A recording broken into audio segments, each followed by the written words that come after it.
Welcome back to Final Fantasy XIV Online. I'm Kumiko, and today I continue the main scenario quest, which takes me to a good number of locations. I initially scouted the Burning Wall in Eastern Thanalan because it's an interesting area with huge potential in terms of compositions, but I only found one realistically as I'm still relatively low level. All of these images here in this video deal with subject isolation and really focusing on simplifying the composition as much as possible, but given that the game environment isn't actually laid out as it would be in a fully natural environment, subject isolation basically requires fog in order to work properly. So, from the relative safety of not being physically in the Burning Wall, I found a composition of solidified ether from Final Prayer, which gives me an elevated glance downward to an upward pointing ether. EorzeaWeather.info predicted fog, so I sat around and allowed it to roll in and see what it did to my composition. This was the best composition I found for the moment, and with both the night sky and the fog working together, it helped isolate the solid ether to the highest extent possible, and all the surrounding ether is either visually separated from each other, as on the left half of the scene, or pleasantly overlapping in the distance such that they appear to be a large singular object as in the top right. For this composition, I'm using the default zoom of 100, which is around the 50mm full frame zoom equivalent, and due to the fog, depth of field actually had very little visual effect on the composition here. I wanted the main ether in the center to be in focus as much as possible, so I settled with the depth of field off. I made some slight adjustments to my composition to help reduce the appearance of the cliff rocks on the bottom left of the screen. I made sure to hide potential enemies or NPCs, and took the shot. I did a bit of color adjustment in post, and with a 4K resolution, here's the image on screen.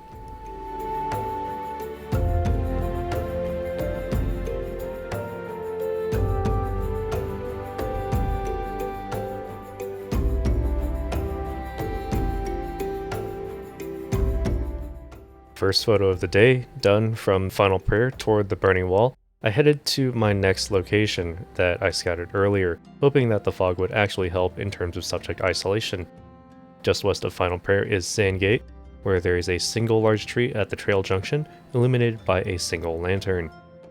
I moved near and far to try to see the effects of the fog and see if I could get enough separation from the canyon wall behind it, but it was unfortunately to very little effect. I considered moving close to place the leaves above the canyon wall, but it would require a very wide zoom that I'm unable to gather in a single shot. I found that the best composition for the shot is to stand far back and frame the tree between the canyon walls on the left and right sides while keeping its branches fully in view. A camera position of 175, which is about 135mm in full frame equivalent, seems to work here. Considering that the fog was not quite as thick as I'd like it to have been, I needed to use more subject isolation and enable depth of field. As a small reminder, when I take the image in HD as you see on screen, the depth of field value of f1.4 is actually quite thick, and mimics that of a very small sensor, maybe the size of a micro four thirds sensor or even that of a smartphone. But when I change my in-game resolution to 4K, the depth of field and the focus distance actually change and become closer to that of a cropped sensor camera, which is somehow strangely accurate when considering the differences in camera sensor size and its effect on aperture, which affects light gathering capabilities as well as depth of field. And to oversimplify it, all other things equal, the larger your sensor size, the shallower your depth of field, and the higher your light gathering capability, and to an extent, the wider your zoom. So using this shallow aperture of f1.4 helps separate the tree from the canyon wall behind it, and placing the tree with just enough physical space allows it to separate from the canyon walls to the left and right. In Lightroom, I had to brighten up the scene quite a bit in certain aspects to really separate the tree better from the highly textured canyon wall behind it, and I'll show it on screen now.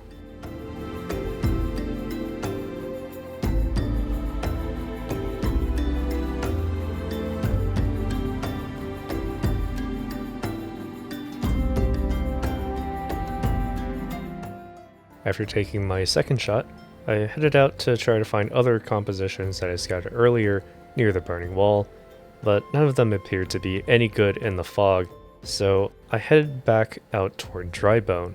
On the way out, I spotted a tree that I had attempted to photograph before, but after I framed it in HD and switched it over to 4K, the fog had dispersed and left me with an otherwise unsavory scene. But thanks to eorzioweather.info, I knew that I had at least a few more hours left in-game to try to capture this composition of a lone tree in a Thanlin field. Using the fog to my advantage, I revolved a bit around the tree and found that probably the best composition would be to face northwest, as the fog was not quite thick enough to fully engulf enough background trees, so I placed myself such that my main tree subject would avoid overlapping any other trees that are visible in the background. Using the default zoom of 100 and a depth of field of f1.4, I focused on the trunk of the tree, I took the image, and did some very minimal processing. I'm still somewhat dissatisfied with the trees in the background that are potentially taking attention away from my main subject, but it's dishonest to go and use a clone stamp tool or content aware fill to fully remove pieces of the environment, especially the background here. So here's an honest picture on screen now that I actually find satisfactory.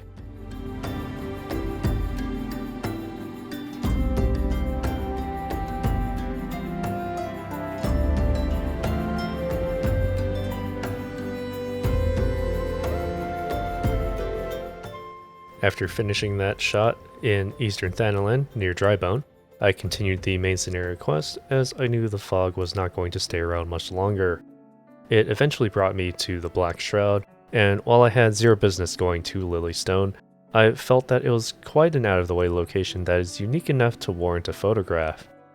I remember having finished a quest here earlier to retrieve a well-worn fishing rod for a character at Mirror Planks nearby. Looking up information about this location otherwise turns up almost nothing, so I feel that this is a very much a long-forgotten location for some players and probably a completely unknown location to many others. Aside from all the enemies lurking about, there is an interesting aspect to this location that gives it that feel of a liminal space.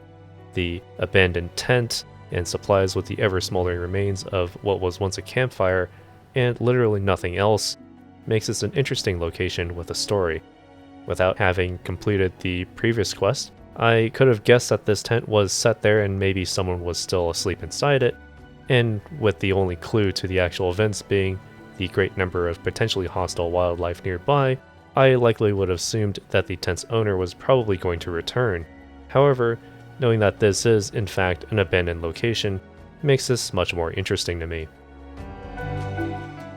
I arrived during a lightning storm and saw that fog was forecasted to happen the next day, so I took my time in finding a suitable composition for this location. I didn't consider a zoom composition here, as the important elements here are the abandoned camp and the shape of this rock alcove. I attempted to situate myself so that I could capture both the campsite and the interesting shapes of the rocks at the top of the alcove, so I eventually ended up finding a composition on the next peninsula over, where a wide-angle shot of camera position 0, or about 16mm full frame equivalent, would not only allow me to capture all of the elements that I wanted, but it would also include some nearby rocks in the water as a set of foreground elements to draw the viewer in. I waited for the fog to roll in, and discovered that the fog actually helped my composition quite a bit.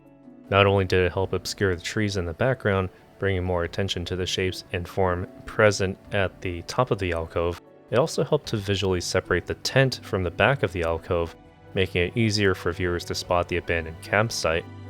I fine-tuned my composition, checking for any potential conflicts with edges, and made sure to capture the rocks in the foreground as much as possible. I took the shot and cooled down the white balance to give it a much colder mood that better suits the scene. I didn't need to crop this image either, so here it is on screen.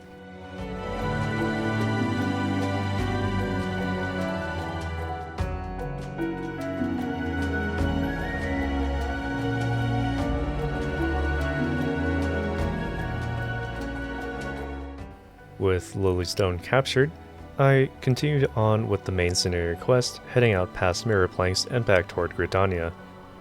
I hopped my way through Bent Branch and crossed through Jadeite Thick, where I saw a large hollowed out log from across the river near Green Tier.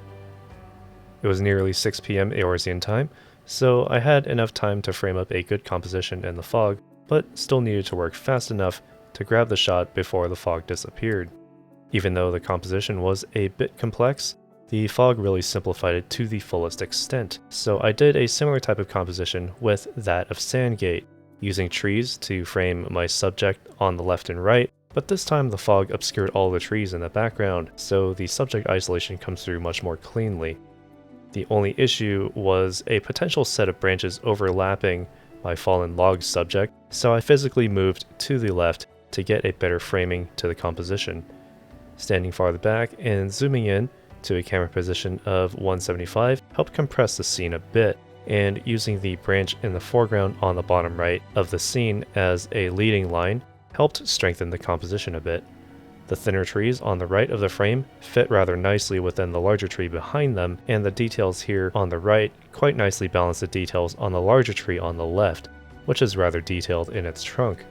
The only remaining issue with taking a woodland image here is that there are tons of high contrast in all the surrounding branches, which take attention away from the fallen hollowed out log in the center of the frame. So in this situation, I had to use a depth of field of f1.4 and manually focus on my subject to help soften the branches and the leaves near the edge of my frame and keep the log in focus. In Lightroom, I cooled down my image's white balance to have it match the feel of a cooler environment, as with the last image at Lilystone.